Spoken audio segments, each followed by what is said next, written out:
Okay, fallacy of wishful thinking. Okay. Um, this is a fallacy used by Madison Avenue. Do you know what I mean by Madison Avenue? Madison Avenue is like the advertising headquarters of the universe. That's where all these ad agencies are. So this is a strategy that they use all of the time. They want you to do or believe something, and if you do, this wonderful result will happen, when in fact, that's just wishful thinking. It's probably not going to happen, okay? For example, you will see advertisements for children's toys, some educational toy. They'll show these kids playing with this educational toy, and then they'll have what? Then they'll show the kid, 20 years later, now they're a doctor, lawyer, judge, Nobel laureate, something like this, and the insinuation is, hey, you buy this toy, your kid's gonna end up famous genius like these people, right? And what are the chances that buying that toy is gonna mean that your kid ends up being this famous genius person? Very small. Does everybody understand that? To think that it would actually happen is just wishful thinking, okay? Or, for example, look, I can't remember there was a shampoo commercial once upon a time where this guy goes out and he shampoos and it's got this nice smell, and this woman smells it, so she starts stalking him, and then another woman joins in. And the next thing you know, he's running for his life, right? So if you use this shampoo, women are gonna wanna savage you. Fat chance. Does everybody understand that? But then, of course, there's guys at the grocery store going, I'm getting it, just in case. Okay, so wishful thinking. Gambler's fallacy. The gambler's fallacy doesn't have anything necessarily to do with gambling, okay? It's called the gambler's fallacy because it occurs quite often in gambling situations. So let's stay away from gambling for a moment. So I'm reading passage 153. Dr. Bennett has 5 daughters. His wife is pregnant again. Odds are this child will be a boy. Okay, what are the odds that it will be a boy? 50-50, right? But why do people get confused about this? Because if I ask, what are the chances that a family would have 6 daughters? The answer is 1/2 to the 6th, and that's very small. Does everybody understand that? And so they're thinking, well, the odds of having 6 daughters is very small. They already got 5, so they're probably not going to have a boy. That's the wrong way to think about it. Because what you really should be asking is this. Suppose you've had 5 daughters. You're about to have another child. What are the odds that it'll be a boy or a girl? Answer, 50-50. Okay? So they're assuming that these past events have an influence over what? This current event, when they are completely separate. Does everybody understand that? Okay. Okay. How does it work in the gambling situation? Well, okay, I don't know how much time you spend in the casinos, but you're all familiar with the roulette wheel.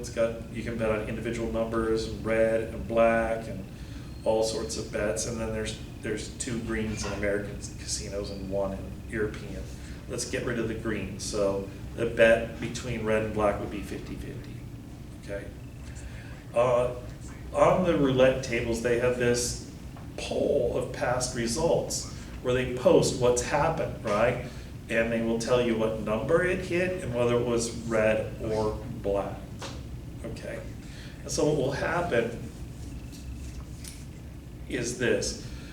You might get 5 reds in a row, which is low in terms of probability, right? And so people will run up saying 1 of 2 things. Red is hot, so I'm gonna bet on red. Or they'll say, black is due, and put all their money on black. It's 50-50 either way. Those past spins, if it's a fair wheel, have no influence over the current spin. But the reason why they have those damn polls in there is for dumb people to look at those polls and make exactly that kind of mistake and go wager money. Does everybody understand that? And they win over time because they got those two green ones where everybody loses. Okay. So that's the gambler's fallacy, thinking that a past event influences a current event when the current event is independent from the past events. Okay, I'm on page 144, straw man fallacy. Okay, let me explain the name a little bit. Who would you rather fight, Mike Tyson or a straw man, a scarecrow? Well, even if Tyson is as old as he is, I still wouldn't want to get punched by him, right? So I'd rather fight a scarecrow because a scarecrow can't fight back. Okay, so in other words, a strong man is a weak opponent. So this is what happens. Someone will make an argument and someone will exaggerate the argument, making it a weaker version of the original. They make it into a straw man, something easy to defeat. They defeat the straw man and then they claim victory over the original. Does everybody understand that? Let me give you an example. So you have to listen closely to this. Due to the oil spill in the Gulf of Mexico, the president has ordered a temporary moratorium on drilling activities until certain safety concerns have been rectified. But a complete ban on drilling in the Gulf of Mexico would be disastrous. First, countless jobs would be lost, the economy would suffer as a result. Not only that, but an end to drilling in the Gulf of Mexico would increase our dependence on foreign oil, raising fuel prices and threatening our national security. Hence, the president's proposal must be flatly rejected. Okay, so there was an oil spill, and what does the president propose? A temporary moratorium. And what does the person change that into? A complete ban on drilling in the Gulf. So they've exaggerated the original position, attacked the exaggeration, and then dismissed the original argument.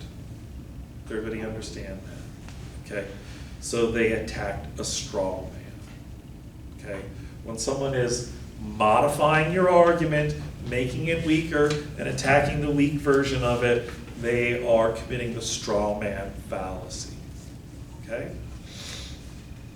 Okay. The red herring fallacy. Okay? The red herring, well, first the name.